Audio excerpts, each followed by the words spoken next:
Thank you for tuning in for Memory Cafes and Libraries, the perfect fit. Pictured is a group of three women sitting at a picnic table outdoors with refreshments and a word game in front of them. My name is Angela Myers, and I serve as the coordinator of Youth and Inclusive Services for the Bridges Library System. Greetings from Wisconsin. On the right-hand side of the screen, you'll see an outline of our wonderful state, marked with a star in the lower right-hand corner to indicate our approximate location. On the left, you'll find a photo of your presenters, Jenny Fiddler and myself, Angela Myers. As Angela said, I'm Jenny Fiddler. I am with the Oconomowoc Public Library, which is one of the libraries within the Bridges Library System. So Angela and I work together quite often. I work in youth services as well as outreach services at my library. So I work a lot with older adults and senior citizens. And so my work with that population naturally fits into what we'll be talking about today. So, as Angela said, we are from the Bridges Library System. The Bridges Library System is located in southeastern Wisconsin. You'll see a map of the 15 library systems in Wisconsin located on your right. And the Bridges Library System is located in southeastern Wisconsin, noted by a yellow box around it. We are located right between Madison and Milwaukee, so we're one of the more populated areas in Wisconsin. We are a two county system that comprises 24 libraries, and the two counties have a population of just over 500,000 people. Each of the 24 libraries serves its own community, and that population really ranges in size from about 2,300 all the way up to 89,000 people. So we are really working at a lot of different community size levels and operating with different levels of resources, staff, and so on. We have a mix of rural libraries as well as suburban libraries, especially right as you go west of Milwaukee. That's where we have more of a population. And depending on where you are within our system, it'll take you about 2 to 2.5 hours to get down to Chicago. So that gives you a little bit of a sense of where we are located geographically. So, what is a memory cafe? It's a free gathering for individuals with memory loss and their care partners, and it offers a safe and welcoming environment for people to connect, find support, and enjoy a sense of community and purpose. They are social, but they're not clinical, and they're run by trained facilitators and not medical personnel. It's not considered a respite, and we do encourage our caregivers or care partners to stay for the memory cafes. According to the Alzheimer's Association, an estimated 6.7 million Americans aged 65 and older are living with Alzheimer's disease. And by 2060, it is projected this number will double, reaching an estimated 14 million individuals who will have Alzheimer's disease and related dementia. So, with Alzheimer's and dementia, there are several different challenges that people may face. And some of those hallmark symptoms are memory loss and language problems, such as word finding. And they may also exhibit emotional and behavioral changes like mood swings and depression and loss of interests. Pictured here is a daughter and her father sitting at a table working on building with Lego at one of our memory cafes. Our memory cafes can look a lot of different ways depending on what we do at these events. So we have a general structure that we follow, such as opening and closing, but in the middle of the event, each cafe can look entirely different. Some of the general topics, or not topics, activities that we do include music. You'll see an image in the top left of your screen of a high school show choir who visited a cafe and performed for our attendees. Music is a really big hit at these kinds of events. That's where you really see a lot of our attendees light up. We also provide an opportunity for sharing. The top middle photo on the screen shows two attendees to a cafe. The wife, who is someone living with dementia, and her husband. And they ran a coffee shop, and her husband used his knowledge and skills to do a presentation for the cafe.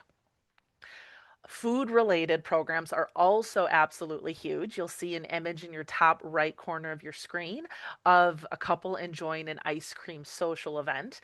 A lot of food tastings. We've done popcorn, cheese curds, chocolate, Oreos, all different kinds of different food people come out for those ones. In the bottom left of your screen, you'll see an image of some activities and games that we do. This is a program, laughter yoga. Some people were sitting, some people were standing, but it was a group led activity that got people moving and laughing and having a good time. We also provide a lot of opportunity for learning. Here's an example in our bottom middle image of a woman from one of our local nature centers who brought animals for an educational experience. We also enjoy a lot of art making, more about the process rather than the end result. You'll see the image in the bottom right corner of your screen is a couple that is doing yarn basket weaving. The cafes can take forms other than this, but these are some of our general themes that we stick with. So, memory cafes are incredibly beneficial to everyone involved. Most notably, the attendees receive a lot of benefits. Dementia is an isolating disease, and it comes with a lot of stigmas. So, people who are diagnosed with dementia, they and their loved ones often find a huge change in their social lives and their friends groups. So, as the disease progresses, people tend to isolate further. So, it's important to have opportunities for people to come out, meet others, build relationships, socialize, and keep those connections going.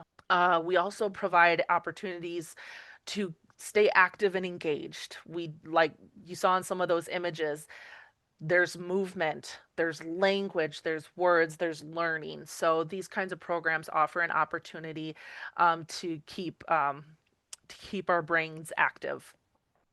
Additionally, this is a great opportunity for us to connect people with resources that they may need.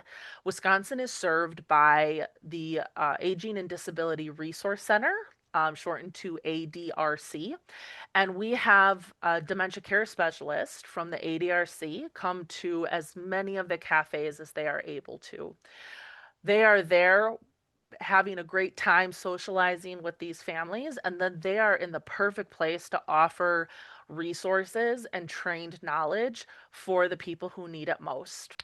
Attendees aren't the only beneficiaries of memory cafes. Libraries are as well. It gives us a chance to reach an underserved population. um, there's not a lot out there in our society that is specifically geared towards people with dementia and their families. So this is a really special opportunity to reach them.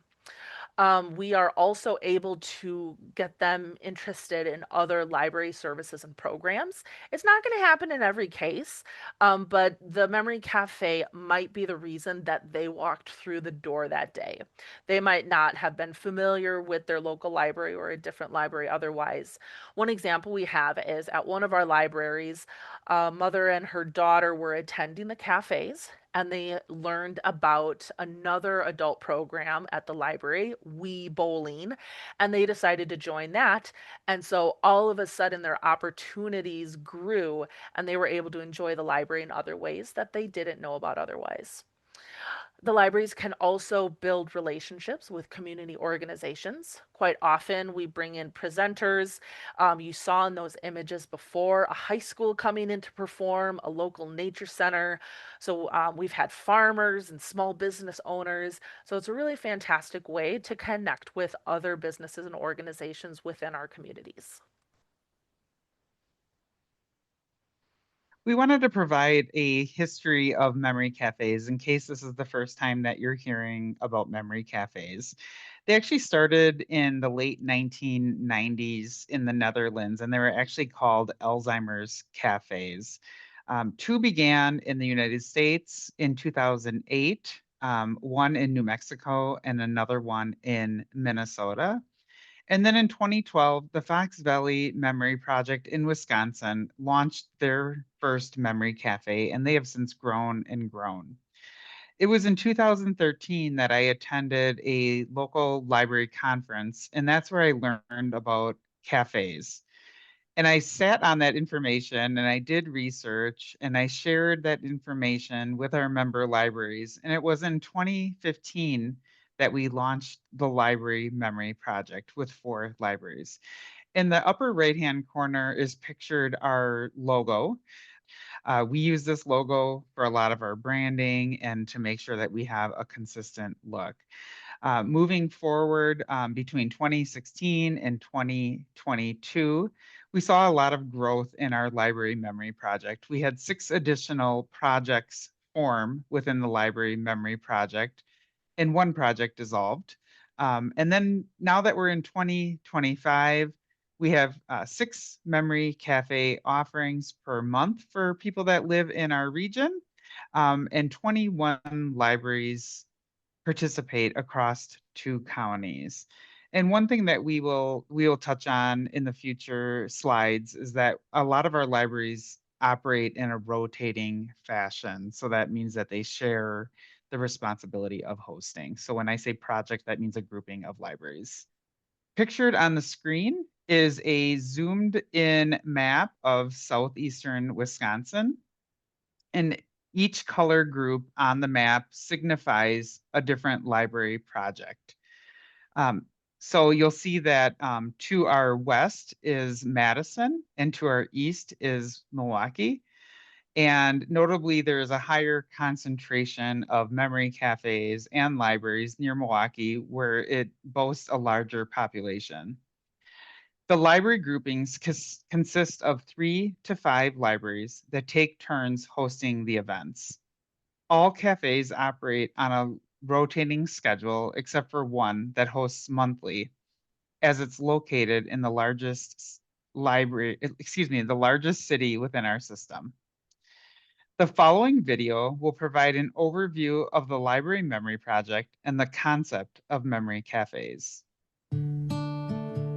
Memory Cafe was developed in the Netherlands, actually, in the late 1990s to bring people together that are living with memory loss to offer social engagement opportunities, basically to get people out of the house so that they can enjoy the company of others.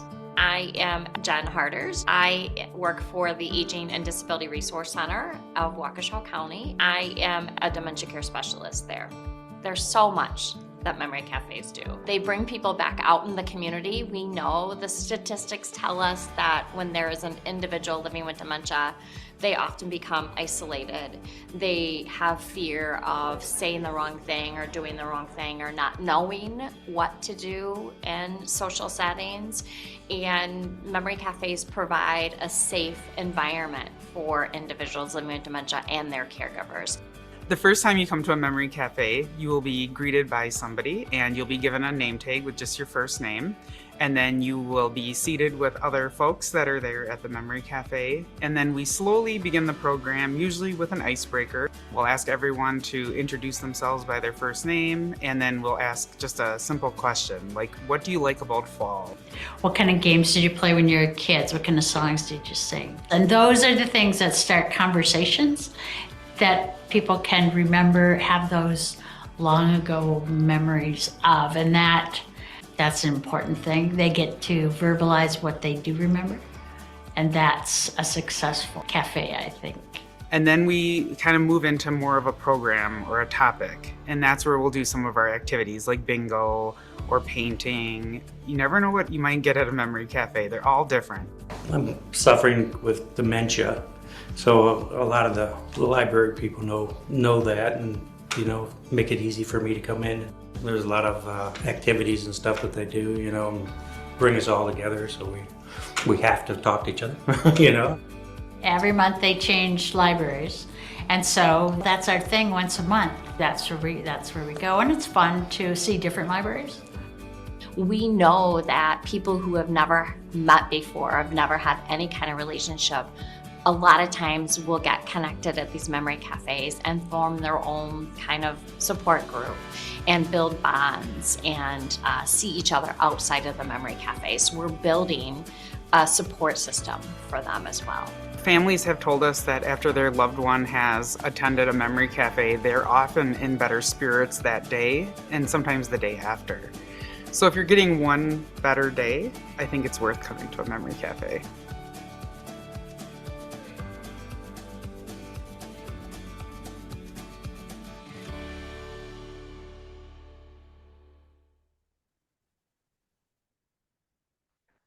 That is such a wonderful video, and I think it really does a great job of explaining what we do.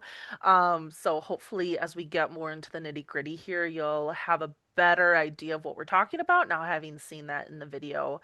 As Angela said, we other than Waukesha, which hosts every month, the rest of the participating libraries rotate hosting. So that means that libraries can participate without having to be responsible for planning a large program every month. When it is your turn to host, it is important to think a couple months in advance because there are a lot of things you need to think about. Because we are rotating hosting responsibilities, it is important to keep up with what the other libraries in your project are doing. So, Angela has a list of past themes or future themes that for staff who are thinking really far ahead, themes that they would like to do in the upcoming months, it's important to check that out. And so you make sure that you're not duplicating any topics or activities within too near of a time. Once you have that topic or theme, that'll help you come up with some kind of activity. Maybe you're doing a couple activities, maybe there's some passive activities involved as well. As you design the activities, you want to think about how you can foster engagement and interaction, how you can incorporate different senses as much as possible. People really come to the cafes for the socialization aspect, and so we want to make sure that we aren't just sitting in chairs faced forward listening to a presenter the whole time, but rather, if there is a presenter, there's a way that we can all interact or participate to just build more of that experience. It's important also as you're planning that you keep track of a to-do list, not only what needs to happen leading up to the program, but also how the program is going to run. We try to create these programs to run as smoothly as possible, but we'll go through some examples later of how they might not necessarily go how you plan. In the image located on the right, we have a picture of a young family with their dogs alongside some of the attendees of a cafe. This family, the kids are a part of 4-H, and they one of the presentation that they did was all about their dogs and how they care for those animals. They had an upcoming fair that they were going to be presenting at for their 4-H, and so by coming to the library cafe, the memory cafe, they not only had a chance to share their knowledge and information with the attendees, it also gave these kids a chance to practice the lesson as well. So when you're promoting a cafe, there's kind of two lanes of promotion. You have all the usual things anytime you're promoting a regular library program, such as your library calendar, your library newsletter, whatever other promotions you do. There's additional promoting that you need to make sure you do for a cafe. We have a template for a flyer that we all create. To make sure that there is branding consistency between all of the cafe events. We also have a Facebook page, a website, and a monthly newsletter that Angela sends out. So all of those all those lanes, all those ways to promote need to be created and taken care of ahead of time so that we're getting the word out about those upcoming programs. Another great way to connect with our regular attendees is to either give them a call or email them, mail them a flyer ahead of time. Sometimes it's easy to lose track of time, or you don't have a date written down in a calendar. So making that personal connection with them can go a long way to making sure that they're aware that the program is happening. It's also a good idea to reach out to the Aging and Disability Resource Center dementia care specialists. They try to make it to as many of the cafes as they can. So it's great to know to guarantee that they'll be there, or maybe something else came up and you know that they won't be there that one time. We also have a banner that travels between each of the project libraries, and we make sure that we hang that up outside so anyone driving by in the coming week is aware that there is a cafe taking place. So once it's the day of, you are ready to run this cafe. Make sure you give yourself more time than you think you need. There are Angela provided yard signs for each of us, and unless the Wisconsin ground is frozen, we get those yard signs out to make sure that people feel confident that they're in the right place. Some of our attendees, they're coming to a brand new library, they're traveling from a distance, they don't know the area, they don't know the library. We want to make sure that they know that they're in the right spot. And so we put those signs outside on the day of. We also set up a registration table with name tags, giveaways, other information people might need. And anytime we have a new attendee, we try to get their contact information so that we can stay in touch with them and promote our upcoming events to them. We also provide refreshments. And so you want to make sure that you have all of those set up. Angela recently shared that she attended a cafe where it was, they had been told the best types of snacks they could have would be boxed raisins and clementines. And she had never seen refreshments go quite at that rate as she had with raisins and clementines. So we usually try to provide, some sweet options, some healthy options, but it makes the event a little more special to do refreshments. We also make sure that you do a technology check. You might have a laptop hooked up to your projector. If you have a microphone, please use it. And then your other setup might really depend on what your activity is, but assuming that you need tables and chairs, you want to set them up in a way that's going to have people facing each other so that conversation will be more natural rather than done in a classroom setting. And then we also put fidgets on the table as well as passive activities. Some people will do this right away when they get in, and other people will use the fidgets and passive activities throughout the whole program. We encourage our facilitators to open up the doors about 10 to 15 minutes early, just in case someone shows up extra early. If you have enough staff or volunteers, it's great to have someone greeting at the door. My library, our meeting room is just off of our lobby, so it's hard to miss. But there is a library in my project where the meeting room is in the far back of the library. So if you have someone coming in who's unfamiliar with that library, it's fantastic to have someone at the door to point them in the right direction. It's also great as people come into the room to offer assistance in registration and also refreshments. These care partners are working 24/7, and so to be able to give them even just a moment of calm by getting them some lemonade or something else is something that we aim to do. So we do have people come early. We do have people who might come late. So we do start our program about 10 to 15 minutes into the start time. Another reason that we do this is that, as I said earlier, a huge focus of this event is the socialization. So if people are chatting and talking, we want to keep that going. But once we do start the event, the primary facilitator begins the event by introducing themselves. They go through housekeeping. It's great to let people know where the bathrooms are. In some cases, it really depends on the library building. Like my library, we have a conference room on the other side of the lobby. I reserve that every cafe, and it is unlocked and it is available for anyone during the cafe who might need to step out and have a quiet space. So I always make sure that I announce that at the cafes at the beginning so people know it's an option if they need it. After all of that, then we get into an icebreaker. We like to go around the room, everyone introduces themselves, and then answers an icebreaker question. The main activity, again, really depends on what you've chosen to do, can last anywhere from 45 to 60 minutes. Maybe you have two shorter activities. It really all depends. And then we always reserve the last 15 minutes of the event to close.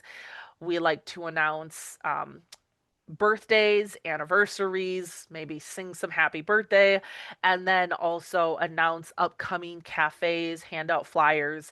And then we always close with a song or a poem. Each project has their own song or poem. So, like some of the songs that are done are Happy Trails, Make New Friends, and then some do poems as well. And we pass the lyrics out to everyone so everyone can be a part of that closing song or poem. On the image on the screen, there is a very interesting picture. We have Sawdust, the miniature therapy horse, who was the star at one of our cafes. Obviously, it was a hit. There's a horse in the building. But Sawdust has become a living legend for a different reason. Uh, so Sawdust handler had assured everyone that he was good to go. He had done his horsey business outside. He never went on carpet. And as you can assume where I'm going with this story, yes, he did go on the library carpet floor. So not only did everyone have a fantastic time with Sawdust, they also have kind of a funny story that kind of makes its way into a lot of our meetings and stories about Memory Cafe. So that is just one of the unexpected things that can happen at a cafe. So after a cafe, you'll find yourself doing your normal program cleanup, which may or may not involve getting out your carpet cleaner to clean up after a horse, a miniature horse. And here's a picture of one of our facilitators who, I mean, as luck would have it, her library's library of things had a carpet cleaner that happened to be checked in. So she had the resources she needed to take care of the unexpected issue. So that's the image that we have on the screen. But other than your general cleanup, we have additional debriefing or follow up that happens after every cafe. So, every facilitator fills out a self evaluation form.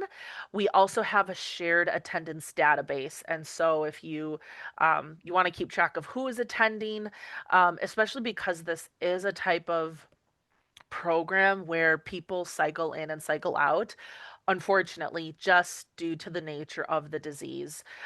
So it's good to know who's been recently coming, who maybe is at a stage in their disease where they're not able to attend anymore.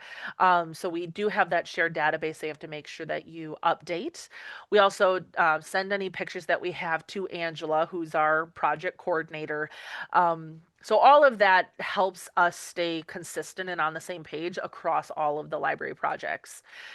Each library project also has a tote that's filled with giveaways, the fidgets that I talked about, other supplies, and that tote needs to be sent on to the next hosting library if that upcoming facilitator was not at your event. So there's just a little bit of things that you need to do after you have hosted your event.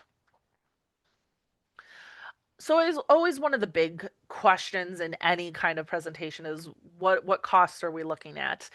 So because these are programs that are hosted by each individual library, that hosting library does use their programming budget in order to cover the costs of the program. Some of the libraries that have smaller programming budgets might rely on a contribution from their friends in the library. Some of the associated costs you can expect would be refreshments. And then the rest of the costs are entirely up to what you plan. I've done very cheap in-house programs that I haven't really needed to buy much for. But then if you choose to have a presenter, then obviously that will be a higher cost to you.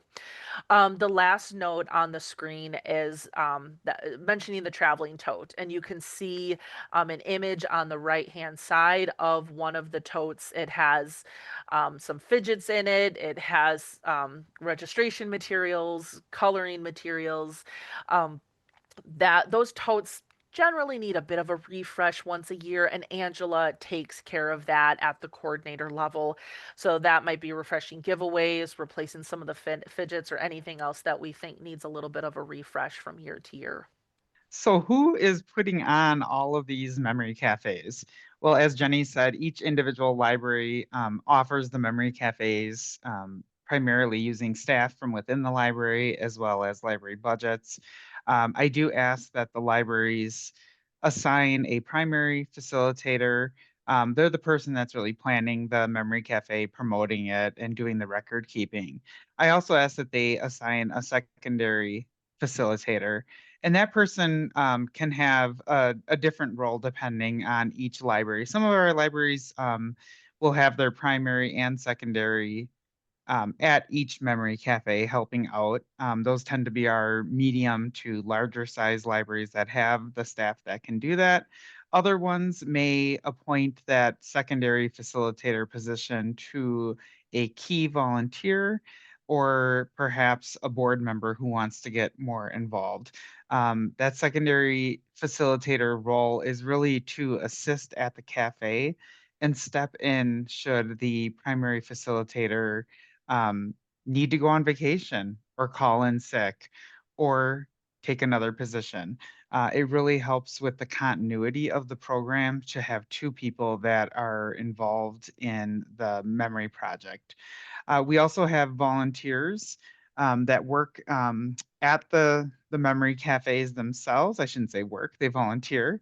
And they typically support us in volunteering at our registration table and managing kind of those greeting duties, providing name tags to our participants, letting them know that they can have a seat, um, welcome them and encourage them to grab refreshments.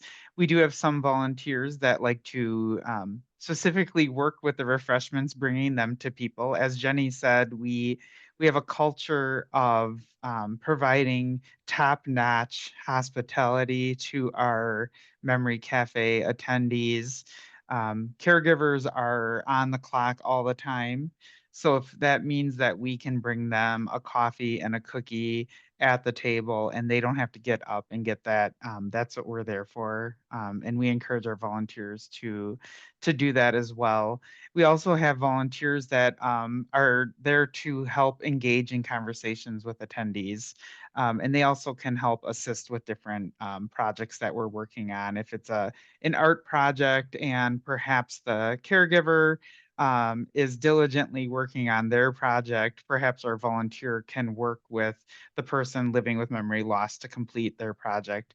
It's just a really nice thing to be able to offer that that little bit of respite during our memory cafe. So what is the Bridges role? And again, the Bridges library system is where I work. So it's a consortium level position. And I am supporting the member libraries that are offering memory cafes. So I'm one of 6 library consultants that work in my library system office and I oversee various responsibilities, including coordinating the library memory project. And while this aspect of my job takes up a significant amount of my time, it's not my sole focus. So I do need to do other things besides library memory project. But to assist in the success of the library memory project, I engage in several key activities such as onboarding new facilitators, um, together with a number of memory cafe facilitators, including Jenny. We've developed a written document known as the Facilitator's Guide. I encourage our librarians who are coming into the Library Memory Project to read through this 28-page document, get familiar, write down their questions, and then to also attend 1 or 2 memory cafes in our region. And then I ask them to schedule a meeting with me to address any questions that they might have, and then we can begin to kind of work on planning their first cafe as the primary facilitator or the secondary. So that's kind of a flipped classroom approach, having them read the material and then discuss it. In addition to onboarding, I facilitate ongoing training through our annual symposium, which serves as a day of learning and networking among our memory cafe facilitators. I also organize meetups that happen annually within the project groups, and I attend cafes when possible and provide feedback as necessary. And I feel that with the relationships that I've built with our memory cafe facilitators, they're very open to any feedback that is given to them by myself or our Aging and Disability Resource Center staff members that come and help us out at our memory cafes. On a larger scale, I coordinate the production of our yearly brochure that outlines the memory cafe schedule. I maintain the Library Memory Project website, and I manage a newsletter that is distributed to attendees, and then also one that's more of an internal newsletter, and that goes out to our cafe facilitators. My role also includes larger scale planning, including securing grant funding for various projects.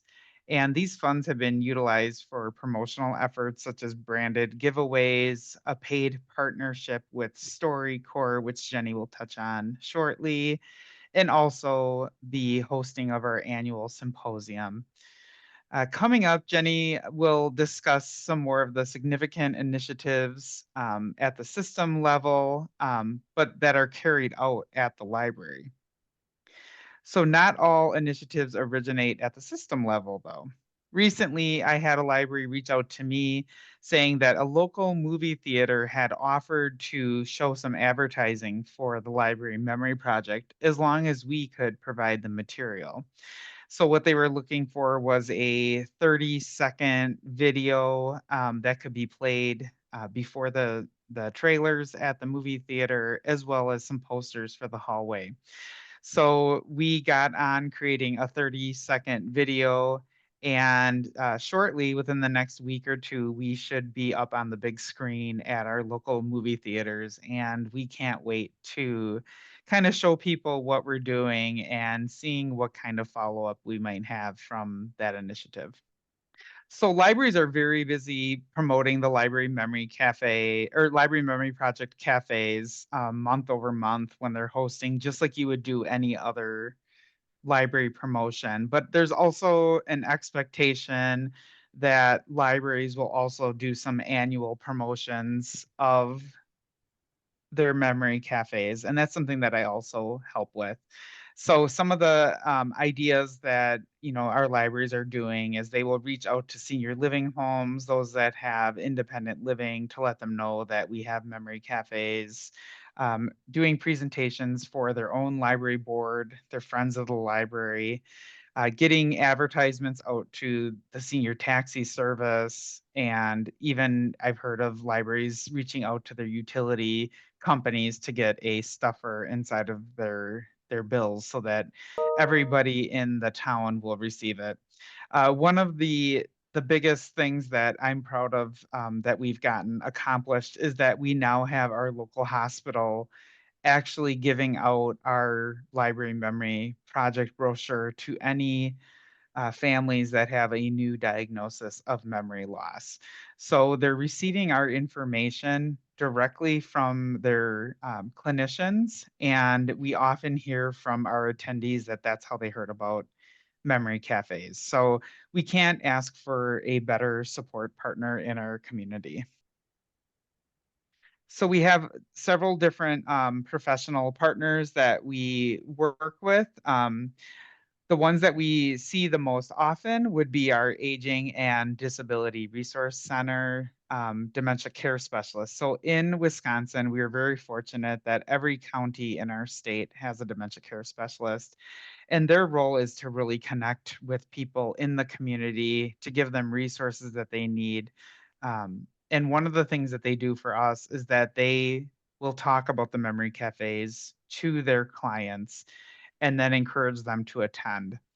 And as Jenny mentioned, the dementia care specialists also attend our memory cafes, and they're there right on the spot should anybody need any assistance or resources.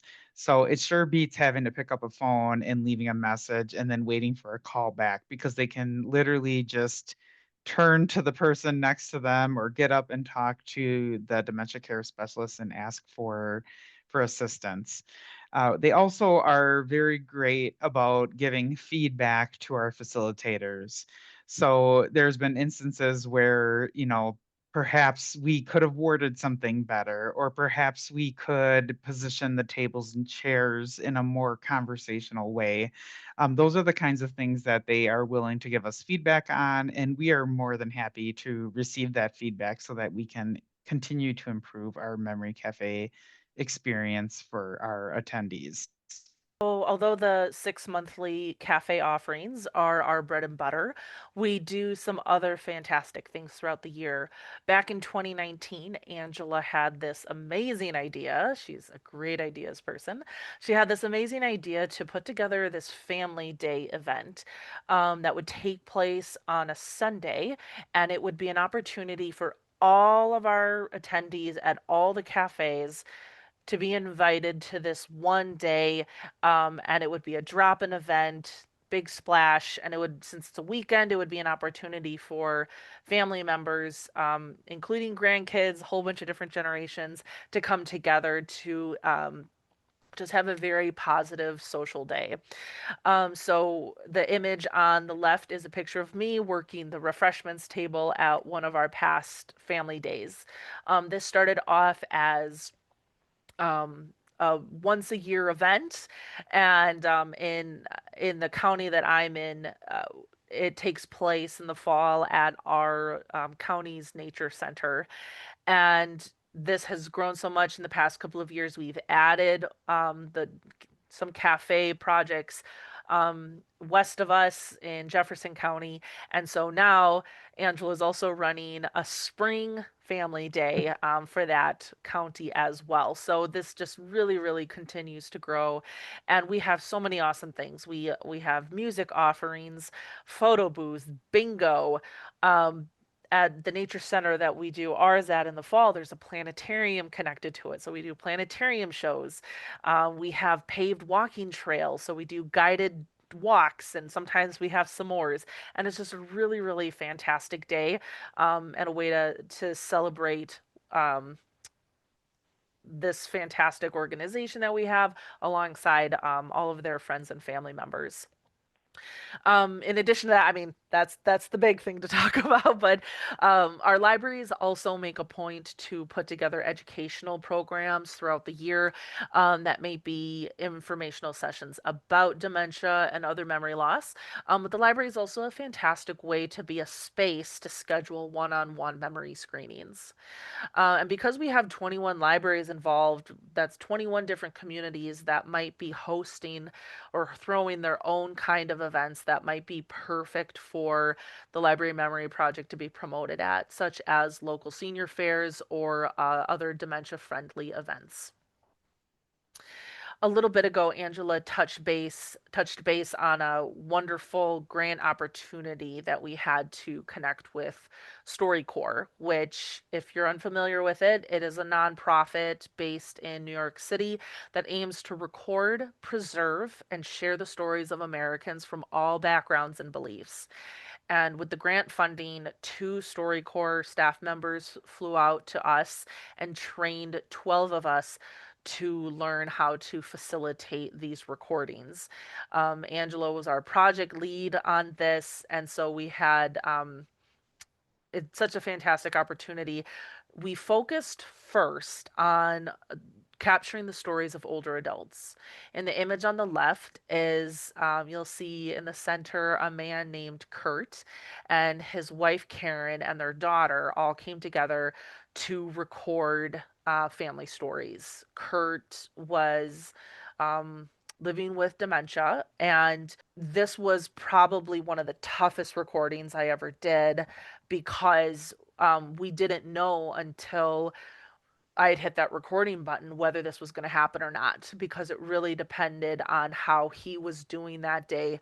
But what made this possible is that I knew Kurt and Karen from first. I met them because they brought their grandsons to story time, and then once Kurt received the diagnosis, they started coming to memory cafes. So I had at least 4 years worth of a relationship with them, that then naturally led to a level of trust, where we could try this out. And so we now have Kurt's stories with his family. The official relationship with StoryCorps is over now, but Angela has migrated everything over to host locally, and we are continuing the oral history project, now titled Community Voices of Jefferson and Waukesha Counties. Um, Just as a quick side note, since we're talking about outreach, Angela sends out to anyone who requests a branded tablecloth for Library Memory Project giveaways, a photo display board that we have. So we have resources to give to the libraries for these special kinds of events. So after, Memory Project turns 10 years old this year. So we have a lot of years, a lot of facilitators who have learned a lot over the years.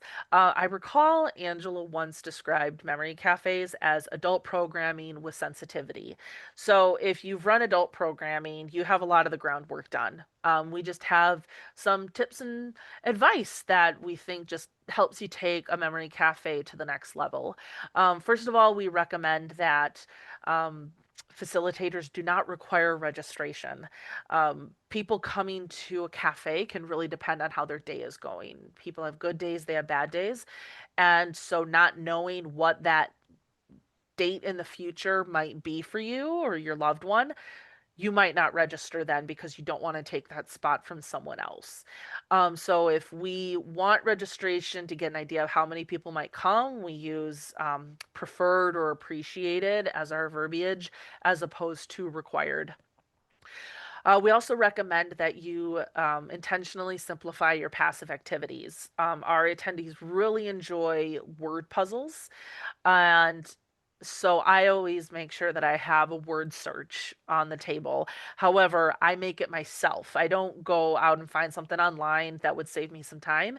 Instead, I have made my own template that I make with large print, and I make sure the words that I put in only go left to right or they go down. I don't include any backwards words. I don't include anything diagonal. So these are activities that people really enjoy. And so we can just make sure that we're providing a copy that is going to work best for them. So it's just little things like that, thinking about how you can simplify a word puzzle.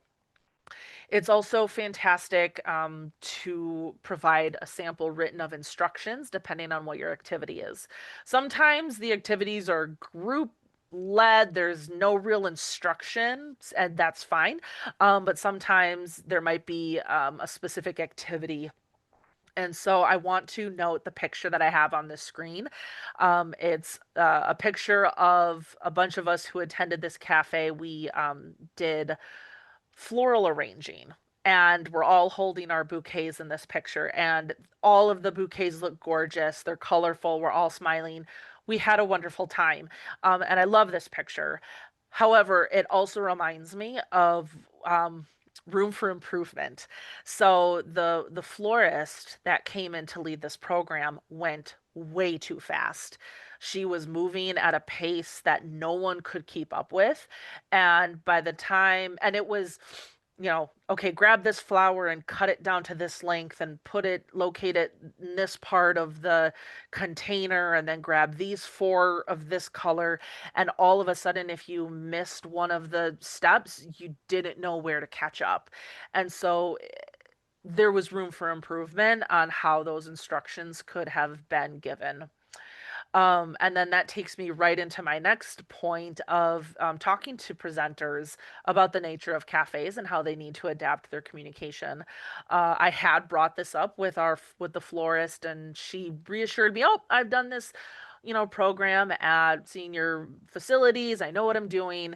And maybe she has been fine, but I saw a need to have better communicated to her about what our expectations were and what our attendees needed. It's also very helpful to have your library staff to be trained to be dementia friendly. This is something that we have easily been able to do by asking the Aging and Disability Resource Center to come out and do just, a 1 hour, 45-minute, 1 hour training with our staff. These staff might not be involved in the cafes, but you must have regular patrons in your library who have dementia. And so a little bit of training can go a long way in providing the best customer service to them.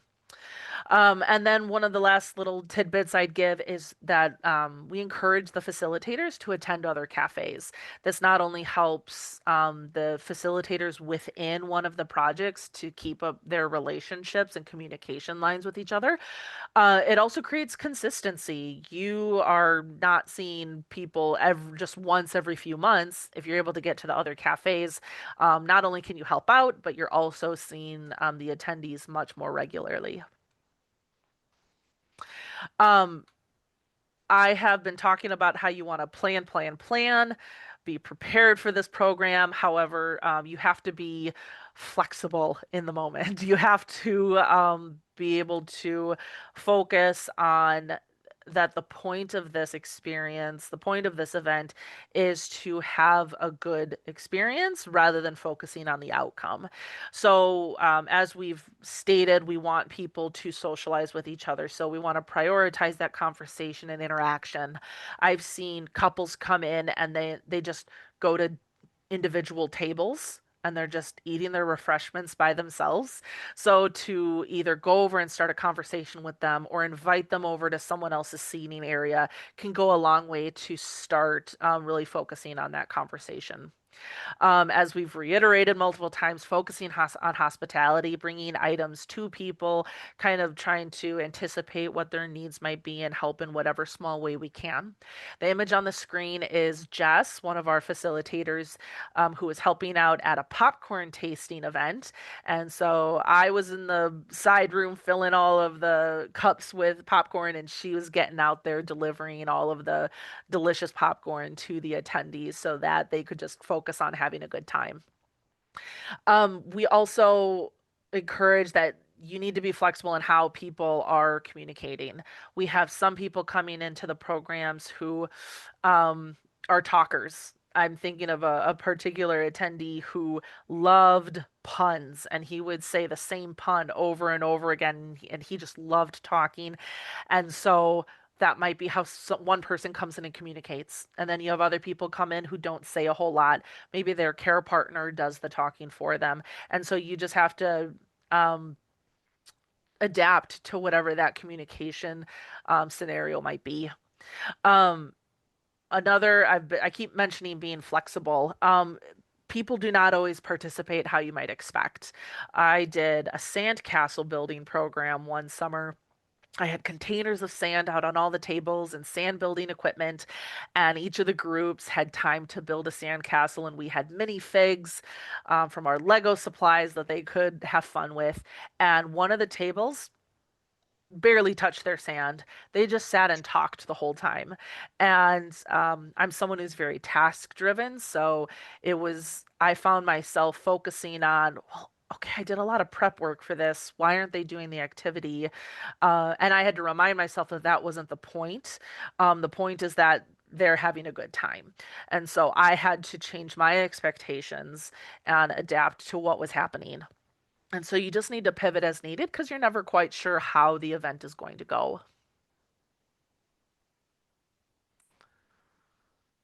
So rotating libraries, we've mentioned this a couple of different times and how we work in project groups. So we have a number of libraries that work in rotation with with each other. And so there's groupings of 3 to 5 libraries.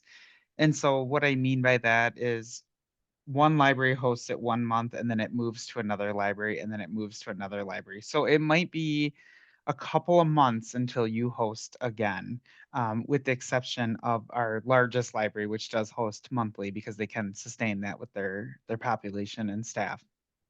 But the benefits of rotating libraries are plenty. And our libraries, I found that they can commit to this. So if they're a smaller library with only a handful of staff, they'll often say yes to joining in on offering a memory cafe because they know that they're going to host maybe twice a year. There's also a sense of partnership and support amongst the different library staff. And as Jenny was explaining earlier, with Jess holding the popcorn and she was in the back filling popcorn cups, neither of those staff work at that library, but it was a beautiful thing to see them supporting the library that was hosting the Memory Cafe. We also share attendees, and this is something that was kind of a neat phenomenon to see. We do have attendees that go from one cafe to another. We live in a library-rich area, meaning that you can get to a library within probably 15 or 20 minutes of each other. And so for our attendees, if they have a vehicle and they're willing to travel and get it on their calendar, we will often see them at different libraries, enjoying themselves at the different cafes. Also, with the rotating libraries, I'm the point person. So I'm the person that they can come to if they have questions. I also am the person that is nudging them to get their information in for the newsletter, for our annual brochure. So kind of like the glue. Um, I like to think of it as a positive thing, but I also work on the large scale promotions for the Library Memory Project. So I had mentioned the movie theater thing earlier. Well, the local library was the one who established that connection. I'm the one who ran with it because I have more flexible time in my schedule to be able to pull that together. Also, having the consistency in branding and the way that we do things, I think really helps. People know that when they come to our memory cafes, there is an opening, an activity of some sort, and a closing. So there is a consistency amongst the libraries and the cafes that they offer. We also have our challenges, of course, as you do with anything. We all work on different timelines. So while one library is just finishing up hosting their memory cafe, the next library is starting to plan their cafe, and another is in a distant future of hosting their cafe. So our timelines are different. So that means that getting flyers prepared and getting them ready for that next memory cafe may come at a different time for each person. It's also a little bit challenging to keep the momentum when you're only hosting every 3 to 5 months. You have to remind yourself, what is it that I need to do to get ready for this memory cafe and to promote it? And lastly, it can be challenging for attendees when they do need to find a new location that they've never been to. But like I said earlier, they're quite comfortable making the rounds to the different. So we take great pride in the awards and recognition that we have received over the years for the Library Memory Project and the work that we've done in our communities. Featured on the top center of your screen is a logo for Family Caregiver Alliance. And we were awarded the Innovations in Alzheimer's Caregiving Award in 2022. And what was really special about that is that they sent us to Atlanta, Georgia to receive the award and also talk about our library memory project to a lot of different people that are serving seniors across the country. And then what was really special is that we received a $20,000 cash award, which was really amazing because it's not based on grant activity or anything like that. It was literally a gift. It was a gift of $20,000 that we could use to continue the library memory project. And actually, we used some of the money to continue to work with StoryCorps in our paid partnership. So that really helped us continue to reach people with our oral history recordings. In addition, we have received recognition from the Wisconsin chapter of the Alzheimer's Association, from ABOS in 2021, and then just recently in 2024, we received a Programming Innovation Award from the Wisconsin Library Association. There are a lot of resources to get started in offering memory cafes, quite a few more than when we were first looking at offering memory cafes, but it's really exciting to see the resources grow for people who are looking to start memory cafes. But we've selected just a few to help you get started because we don't want to overwhelm you. The first one that I will highlight is the Memory Cafe Directory and Training. This is hosted by Dementia Friendly America and coordinated by the Memory Cafe Alliance. You can go on the website and search for memory cafes that are in your area or in your state. And you can also create a profile to take advantage of the free training that is now available on how to run a memory cafe. The next resource is called the Percolator Network, and that is a quarterly idea exchange of memory cafe facilitators from across the US and around the world.